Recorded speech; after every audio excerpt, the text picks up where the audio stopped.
போனாங்க. எதேர்ச்சமாக மாம்பழம் வாங்கிட்டு போயிருக்கிறாங்க.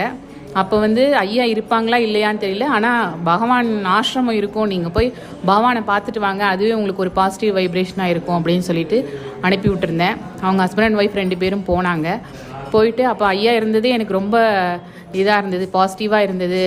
எனக்கு அதுவே ஒரு நல்ல சைனாக இருந்தது. ஐயா பொன் காமராஜாவோடு நான் யாருன்னே தெரியாது சங்கரி. ஆனால் அவர் அப்படி என்னமோ நல்ல யுகமாக பழகின ஃப்ரெண்டு மாதிரி எங்களை அப்படி அன்போடு உபசரித்து அழைச்சிட்டு போய் அந்த மாம்பழத்தை சுவாமி பேர் சொல்லி இது பண்ணி கொடுத்தாரு. அந்த மாதமே கொண்டாந்து கொடுத்தா அந்த மாதமே அந்த பொண்ணு கன்சீவ் ஆகிருக்கா, இன்னும் குழந்த பிறக்கலை அப்படின்னு சொல்லி சொன்னாங்க. அது எந்த அளவுக்கு ஐயா நாம சொல்லி சொல்லி அவர் உள்ள ஒரு ஆற்றலை ஏற்படுத்தி வச்சிருக்கிறாரு அப்படிங்கிறதுக்கு ஒரு ப்ரூஃப் எங்கள்